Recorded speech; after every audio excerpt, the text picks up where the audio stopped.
Hello, പുതിയൊരു വീഡിയോയിലേക്ക് എല്ലാവർക്കും സ്വാഗതം. രാവിലത്തേക്ക് കറി വയ്ക്കാൻ വേണ്ടി കുറച്ച് കൊച്ചുള്ളി ഒലിച്ചെടുക്കും.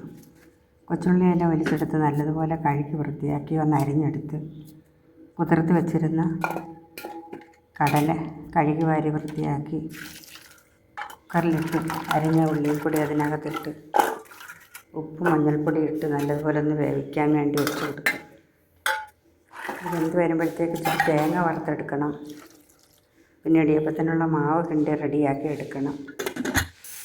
ഇതെല്ലാം തേങ്ങ എല്ലാം വറുത്ത് ഒന്ന് അരച്ചെടുത്ത് കടലക്കട റെഡിയാക്കി വെക്കുക. ചാനൽ ആദ്യമായി കാണുന്നവർ ഒന്ന് സബ്സ്ക്രൈബ് ചെയ്യണം. വീഡിയോ കാണുന്നവർ ഒരു ലൈക്ക് തരാൻ മറക്കല്ലേ. കടലക്കറിയൊക്കെ വേവിച്ച് കടുക് വറുത്ത് വെച്ച് പിന്നെ ഇടിയപ്പത്തിനുള്ള മാവ് കിണ്ടിയത് പീച്ച് ഇടിയപ്പം എല്ലാം റെഡിയാക്കി.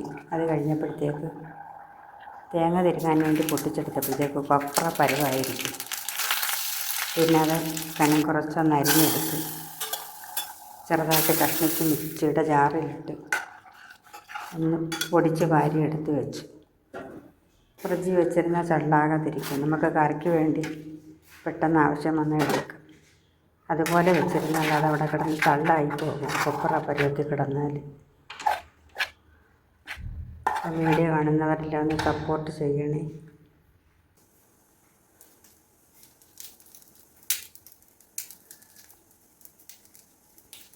ഇതിനിടയ്ക്ക് നാളത്തേക്ക് അപ്പത്തിനുള്ള അരി എല്ലാം പാറ്റി പിറക്കി വൃത്തിയാക്കി എടുത്ത് കഴുകി 3-4 വെള്ളം കഴുകി കളഞ്ഞ് വെള്ളം ഒഴിച്ച് വെച്ചിട്ടുണ്ട് കുതിരാൻ വേണ്ടി.